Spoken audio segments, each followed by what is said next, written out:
और देश भर में बहन जी चुनाव लड़ रही है। अखिलेश यादव तो कांग्रेस पार्टी की मदद कर रहे हैं, ये चुनाव नहीं लड़ रहे हैं। ये कांग्रेस पार्टी उस कांग्रेस पार्टी की मदद कर रहे हैं।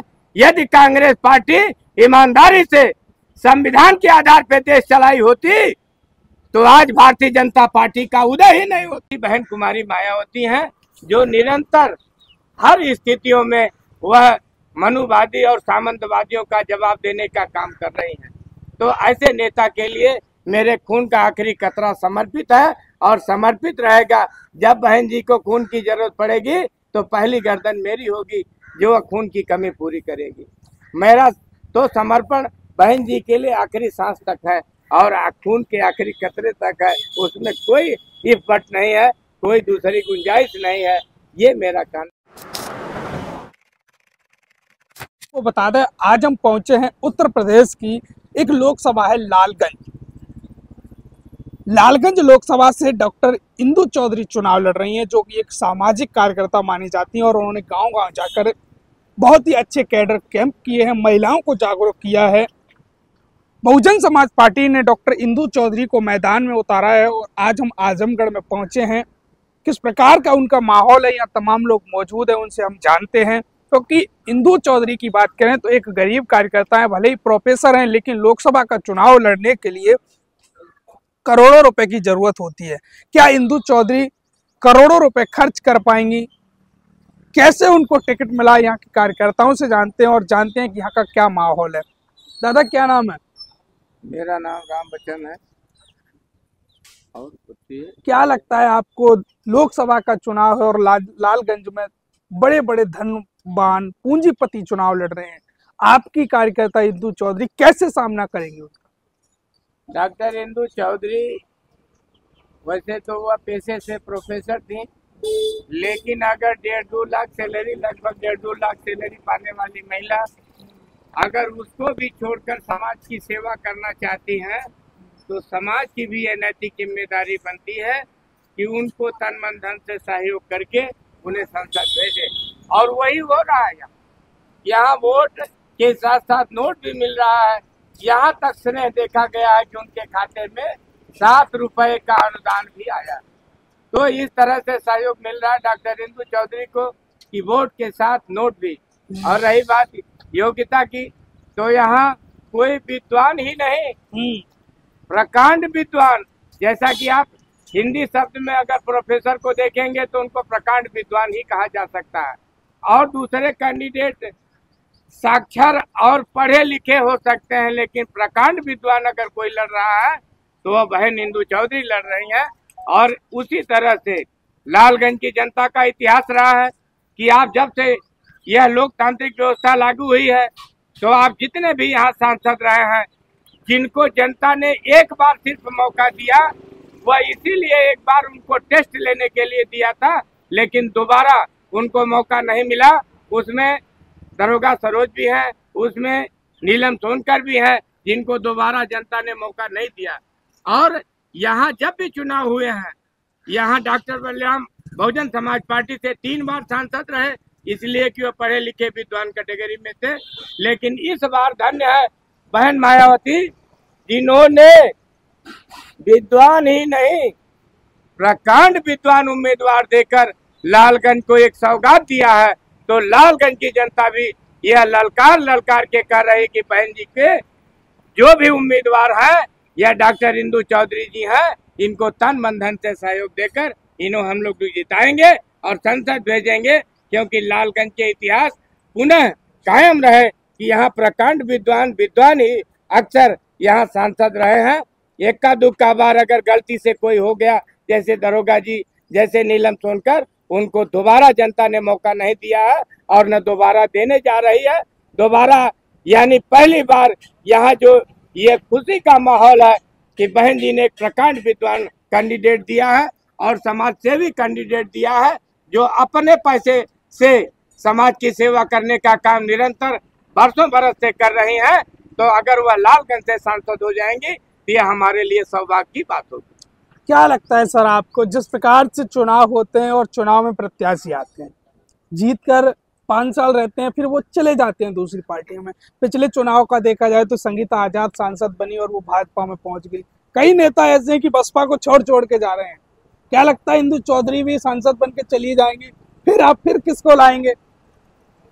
आप मानवर कांतीराम साहब की एक बात सुने होंगे और उनकी किताबों को पढ़े होंगे, तो उन्होंने ये आशंकाएं आज नहीं, लगभग 30 साल पहले उन्होंने जाहिर किया था कि कोई 1 कदम चलेगा, कोई 10 कदम चलेगा, कोई 2 कदम चलेगा, कोई बिक जाएगा, कोई टूट जाएगा, कोई डर जाएगा।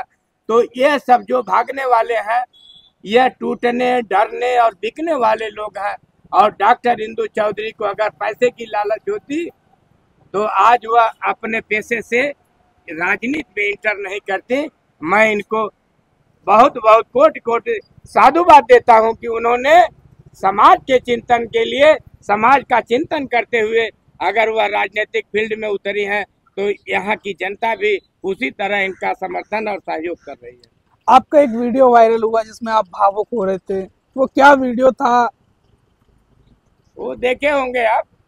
मेरा मानना है कि वैसे भी मेरी उम्र 50 साल के ऊपर चल रही है, लेकिन जब से हमने होश संभाला है, मानवर कांतीराम साहब के नेतृत्व में भी हम लोग काम किए हैं और बहन जी के नेतृत्व में भी काम कर रहे हैं, लेकिन अब तक मेरे नज़र में इस 85% के लिए कोई नेता है तो इकलौती बहन कुमारी मायावती हैं, जो निरंतर हर स्थितियों में वह मनुवादी और सामंतवादियों का जवाब देने का काम कर रही हैं।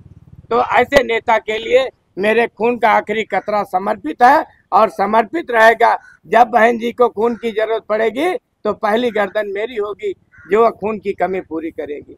मेरा तो समर्पण बहन जी के लिए आखिरी सांस तक है और खून के आखिरी कतरे तक है, उसमें कोई इफ बट नहीं है, कोई दूसरी गुंजाइश नहीं है। ये मेरा कहना है। ऐसा क्या प्रेम है कि बहन जी के लिए आप खून, सिर कटाने के लिए तैयार हैं, मरने के लिए तैयार हैं? ऐसा क्या बहन जी ने कर दिया? लोग तो उनका साथ छोड़ छोड़ के जा रहे हैं, क्योंकि कहते हैं ना कि डूबती नाव में कोई नहीं बैठना चाहता, तो लोग बसपा को डूबती नाव मान रहे हैं। कुछ दिनों पहले आपको लग रहा था जैसे जो लोग हमारा प्रचार कर रहे थे कि बहुजन समाज पार्टी तो खत्म हो गई है। आप अभी जहाँ जहाँ वोट पड़े हैं या जहाँ पढ़ने जा रहे हैं, कहीं कोई भी माई का लाल ये घोषित नहीं कर सकता कि यहाँ बहुजन समाज पार्टी टक्कर नहीं दे रही है। चुनाव का रिजल्ट देना ये जनता के हाथ में होता है, किसी गठबंधन या किसी सत्ताधारी दल के हाथ में नहीं है। हाँ, जबरदस्ती, जैसे अभी हमने देखा है आप लोगों के माध्यम से कि जबरदस्ती पुलिस मुसलमान भाइयों की महिलाओं पुरुषों को पीट पीट कर बूथों से भगा रहा है, जबकि पुलिस का ये अधिकार नहीं है किसी की आईडी चेक करना। जरा हमको बता दीजिए वो कौन सा स्कैनर लेके घूम रहे हैं कि उन्होंने पता कर लिया कि ये आधार कार्ड फर्जी है। ये सब शासन के इशारे पर चल रहा है। और जो लोग, मैं 4 तारीख का दावा आज ही कर दे रहा हूँ कि जो लोग यह दावा कर रहे थे कि बहुजन समाज पार्टी खत्म हो गई है, मैं उनके लिए बता दूं कि आने वाले 4 तारीख को आप खत्म होने जा रहे हैं। किसकी बात कर रहे हैं? कौन खत्म होने जा रहा है? समाजवादी पार्टी की बात कर रहे हैं। सबसे ज्यादा हमारा दुष्प्रचार करने वाली समाजवादी पार्टी। अखिलेश यादव ये कह रहे हैं कि बसपा को वोट देना मतलब भाजपा को वोट देना। अच्छा, एक चीज बता दीजिए, आप भी देखे होंगे और यह पूरा उत्तर प्रदेश नहीं पूरा देश देखा है कि जिस भारतीय जनता पार्टी के मंच पर आज तक निमंत्रण के बाद भी बहुजन समाज पार्टी की मुखिया नहीं चढ़ी है, लेकिन भारतीय जनता पार्टी के मंच पर समाजवादी बाप बेटे दोनों लोग नतमस्तक होते हुए मिले होंगे। तो यह है पहचान बहुजन समाज पार्टी की, और इसीलिए खून का आखिरी कतरा भी बहन जी के लिए समर्पित है। मैं यूं ही नहीं समर्पित हूं कि जो हमारी मुखिया भारतीय जनता पार्टी के मंच पर थूकने के लिए तैयार नहीं है, उस मंच पर आप नमन कर रहे हैं। और जो कहते हैं कि भारतीय जनता पार्टी की बी टीम है, तो सदन में मुलायम सिंह यादव प्रधानमंत्री बना रहे थे, आज मंच पर शिवपाल यादव प्रधानमंत्री बना रहे हैं, बीजेपी को जिता रहे हैं। खुले शब्दों में उनका बयान अखबारों में देखे होंगे आप। और बी टीम हम है। बुरा जो ढूंढन में चला बुरा न मिलियो कोई, अजो तन झाक्यो वापियो, मुझसे बुरा न कोई। समाजवादी कोई पार्टी नहीं है। अभी आप देख लीजिए, समाजवादी में 5 यादव लड़ रहे हैं और वो भी मुलायम सिंह यादव के परिवार के लड़ रहे हैं, ठीक। लेकिन बहुजन समाज पार्टी 5 चौहानों को, 2 सोनकर को, 23 मुसलमान को, इसके बाद आहिर को भी 5 टिकट उन्होंने देकर यह सम्मान देने का काम किया है और यह साबित कर दिया है कि अगर 85% का कोई दल है तो वह बहुजन समाज पार्टी है, अगर कोई नेता है तो बहन कुमारी मायावती जी। सपा वाले ये कह रहे हैं कि जो बसपा कैंडिडेट उतार रही है वो समाजवादी पार्टी को हराने के लिए ऐसे कैंडिडेट उतारे जा रहे हैं। अच्छा साथी, एक चीज बता दीजिए, चुनाव हम भी लड़ रहे हैं, चुनाव वो भी लड़ रहे हैं, तो वह दरोगा सरोज को मैं कहूं कि ये इंदु चौधरी को हराने के लिए उतारी है, तो ये भी तो बात उनके पर लागू हो सकती है जी।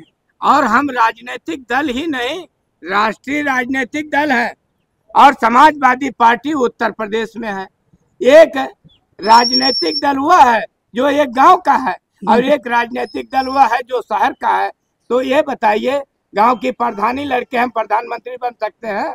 प्रधानमंत्री बनने के लिए देश भर में चुनाव लड़ना पड़ेगा और देश भर में चुनाव लड़ने के लिए आपके पास संगठन होना चाहिए।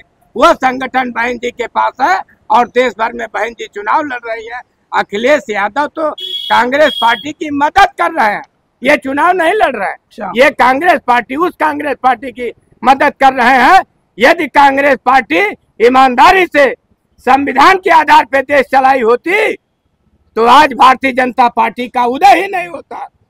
यदि ये चाहती कि ये SC-BC शिक्षित हो जाए और सही व्यवस्था देती, अगर हमारा समाज पढ़ा लिखा समझदार होता तो ये धर्म आडंबर में नहीं फंसता और भारतीय जनता पार्टी जैसे दल का उदय ही नहीं हो पाता।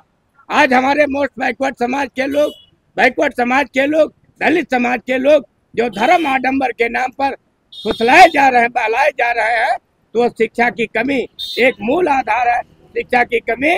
और आप लोगों से मैं ये निवेदन करना चाहूँगा कि इस दलित और पिछड़े समाज को आप लोग जहाँ तक हो सके इस बात के लिए प्रचारित करिए कि आप लोग धर्म आडंबर में न फंसकर आप संविधान की व्यवस्था पाने के लिए आपको हाथी का बटन दबाना पड़ेगा, तभी आप संवैधानिक। क्योंकि बहन जी एक नेता है जो कानून से, कानून का राज चलाती हैं, वह सिर्फ एकलौती बहन कुमारी मायावती है, दूसरा कोई नेतृत्व इस देश में बचा नहीं है।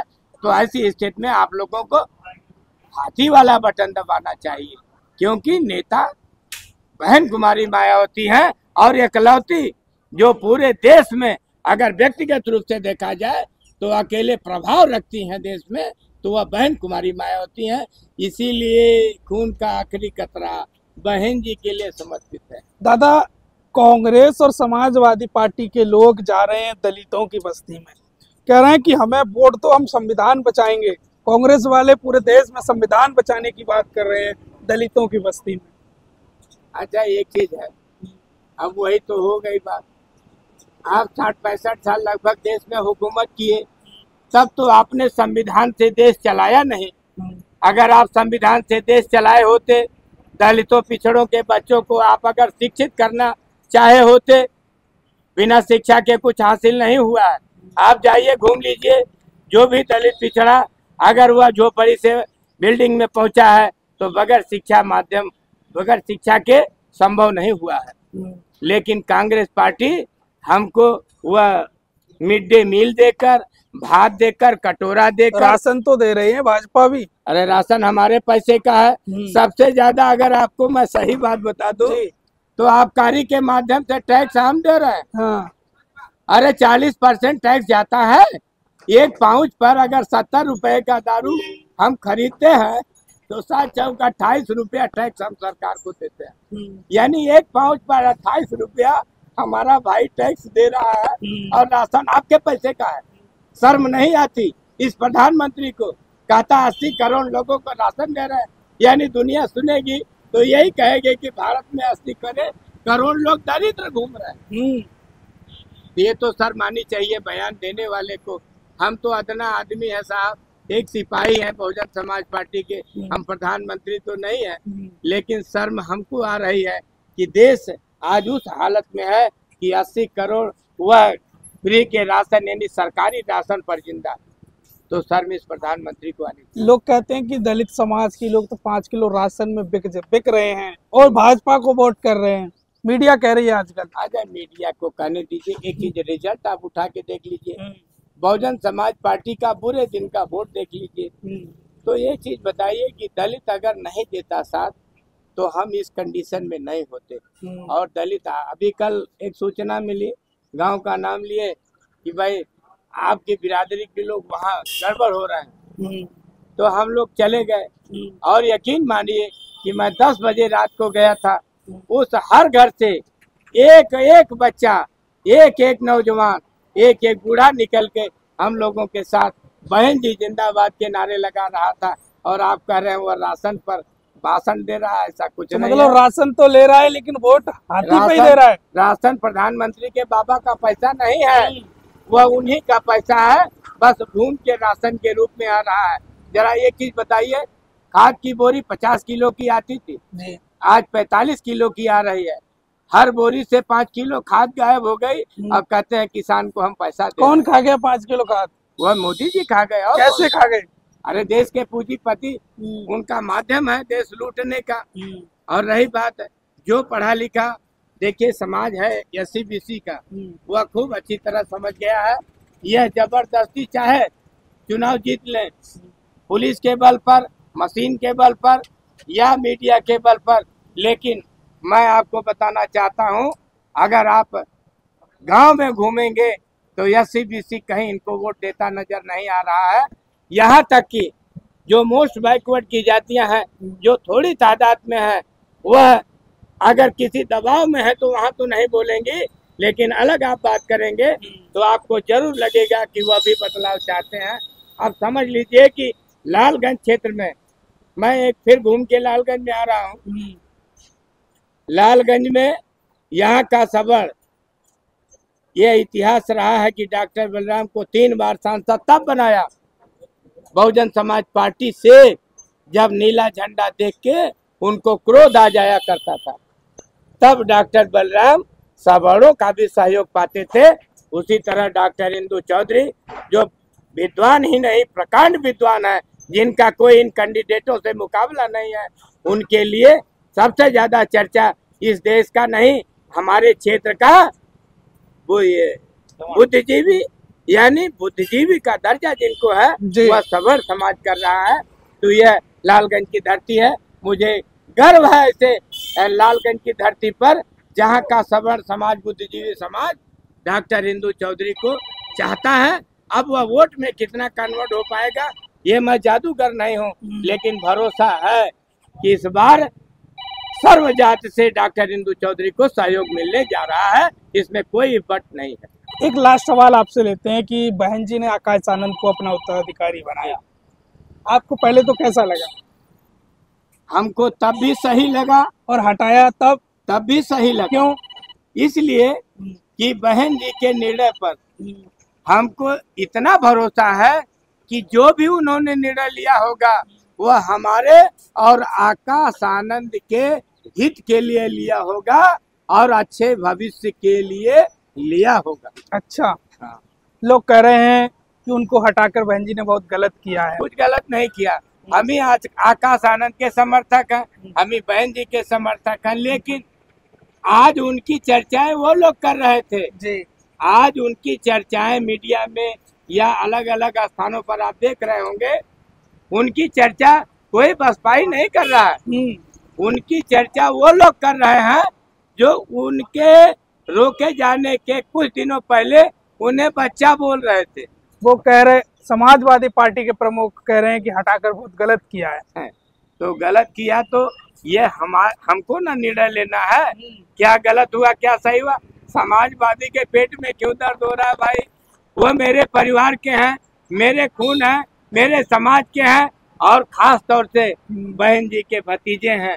तो बहन जी तो मान लीजिए हमारा खून और उनका खून, हम सभी एक ही खून है, तो एक ही परिवार है। बहन जी जो अपना फैसला, जो घर का मुखिया अगर वह अनुशासन टाइट नहीं रखेगा तो घर बर्बाद हो जाएगा, इसलिए उन्होंने कड़े अनुशासन का परिचय देते हुए अगर उन्हें कुछ दिनों के लिए रोका गया है तो किसी उद्देश्य से रोका होगा। मुझे बहन जी पर इतना भरोसा है। दादा का कहना है कि आकाश आनंद को रोका गया है तो किसी ना किसी उद्देश्य और रणनीति के वजह से रोका गया है। आज हम पहुंचे थे लालगंज लोकसभा में, जहां से डॉक्टर प्रोफेसर इंदु चौधरी जी चुनाव लड़ रही हैं। बड़ी मजबूती से चुनाव लड़ रही हैं और देश की जानी मानी हस्ती मानी जाती है इंदु चौधरी जी। और लालगंज में क्या कुछ रहने वाला है ये हम आपको आगे की वीडियो में बताएंगे और जनता से भी जानेंगे कि जनता के मन में क्या है। आगे भी कुछ लोगों से हम बातचीत करेंगे, गांव में जानेंगे। बने रहिए हमारे साथ इस वीडियो में। वीडियो अगर आपको पसंद आया हो तो चैनल को सब्सक्राइब कर लें, वीडियो को लाइक करें, वीडियो को शेयर करें। चाहेंगे आपके माध्यम से मैं लालगंज लोकसभा की जनता से एक निवेदन करना चाहता हूं हाथ जोड़कर कि यह लोकसभा का चुनाव है। डॉक्टर इंदु चौधरी जी को समय भी कम मिल पाया है, तो हमारे समर्थक या हमारे पार्टी कार्यकर्ता या हमारे कार्यकर्ता साथी जहाँ भी हो, जिस गांव में हो, जिस गली में हो, वह अपनी नैतिकता निभाते हुए डॉक्टर इंदु चौधरी पर भरोसा रखते हुए आप लोग अपने गांव मोहल्ले को सबको सजग बनाते रहें, ताकि किसी बहकावे में ना आए, किसी धोखे में ना आए, किसी र्यूमर में ना आए। यही निवेदन है मेरा। साथियों, जैसा कि आपको पता है, बी मिशन टीवी हमेशा ग्राउंड जीरो की रिपोर्ट आपके बीच रखता है। अगर आपको हमारा काम पसंद आता है तो बी मिशन टीवी को आर्थिक मदद करें, जिससे कि हम यूं ही निरंतर ग्राउंड लेवल पर काम करते रहें। स्क्रीन पर दिख रहे QR कोड को स्कैन करें और अपने दान की राशि बी मिशन टीवी के खाते में भेजें। QR कोड के अलावा आप हमारी UPI ID bmissiontv@ybl पर भी मदद भेज सकते हैं। जय भीम।